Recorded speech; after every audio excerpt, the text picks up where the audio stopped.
Well, there's our very groomed Christmas tree. I'm not a fan. I kind of like them wilder. But it's my fault. I bought it. Bought one too late, so the selection was very limited.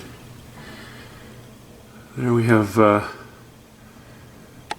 well, we call her Trampoline Barbie. Now, just gonna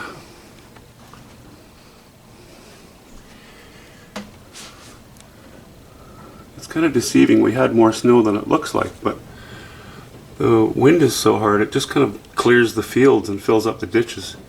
We have some pretty big drifts around the house. But looking out there, you know, that's normally very green stuff. Certainly not the case today. Not a nice day for the beach.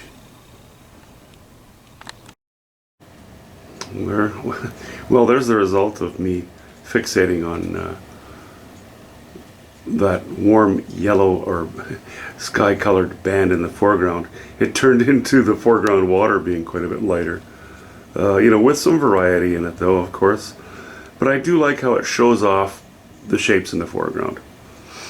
So I guess I'm not going to just put a few highlights all over the painting. Seems to me like I'm, yeah, almost inevitably creeping towards putting more light on that distant shore. We'll see how it goes. We'll talk to you soon. Well, this video is done in a few clips, so I might be repeating myself. Because part of it was done yesterday.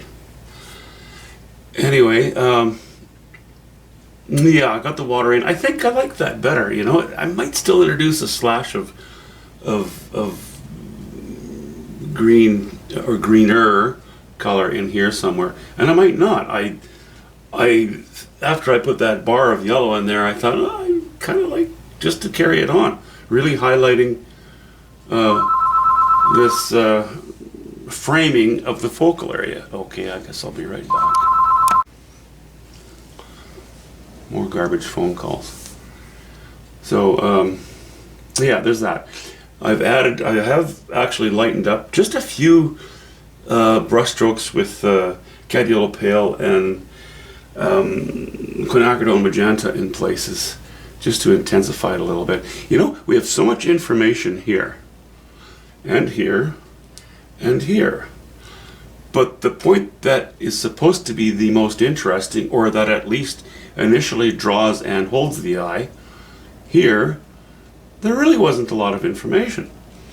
So, as you can see, I've gone in with my darker paint again to restructure a little bit of the outline here on this distant shore, and to add a few new lines to break up this. Well, it was initially sandy. Now it's turning into a stony surface, or you know, bedrock, so to speak, or sandy, whatever. You know, it's far enough away that you don't have to worry about describing it. Now, I really like the purple that's in here. You know, the yellow goes to a hint of mauve mixed with some deeper oranges, and that mauve helps us to introduce our eyes to the purple. You know, so it's like a graduation in a way, from sky down to this shoreline. And then the sky colors repeated down here. I still feel this is a bit dark. If I raise my value too much, the values too much in this band of trees and shoreline, it's just going to melt into the foreground. I repainted these lines and made them a little bit darker in order to keep that drama, to keep that strength in this area. So I am going to lay in, I'll probably work with, let's see, ultramarine blue and alizarin crimson. And some strokes will be mostly ultramarine blue, some strokes will be more alizarin crimson and ultramarine blue mixed together, which is what I have here. And I'll add a little more white in spots as well.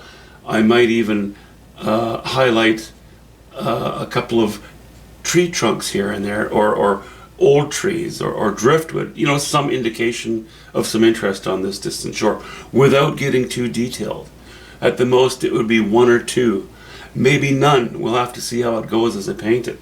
Then I'm going to revisit these rocks, or this shoreline, with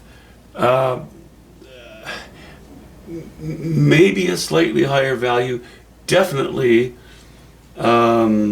going to make it stronger, whether I use value or paint temperature or yeah, chroma, what have you. I like this band of greenish back there, but I think I might have to break it up with the odd stroke of light, you know, something in the neighborhood of what would it be? Well, the same color, but adding a little more yellow ochre and a bit of white. Because design-wise, at the moment, as you can see, you know, I have a band of light here, and then we have a band of green here, and then we have a band of rock here, and then we have, granted it's broken up, it's another band that runs across most of the painting of purple. And I'm not going to include this because this has enough up and downsy movement that it's not an issue. So I think that we can leave this line. I think that this line could be broken up with a few strokes of lighter paint, and we just have to make this a little more interesting so that we have enough content to overpower all of this stuff in the foreground. I mentioned earlier I might lay highlights in different areas. I probably would. Now I'm thinking I might just leave it alone. Yes, it's in the foreground, but the trick is to have something in the foreground that does not seem so important. And that can be a little tricky sometimes. Anyway, that's what I'm going to play with. And for the moment, this is what we have. Yes, I may have mentioned earlier in this video that the next clip I was going to give you was of the painting finished.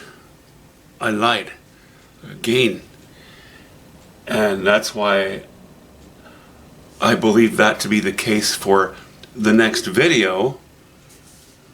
I don't know, maybe I'm lying.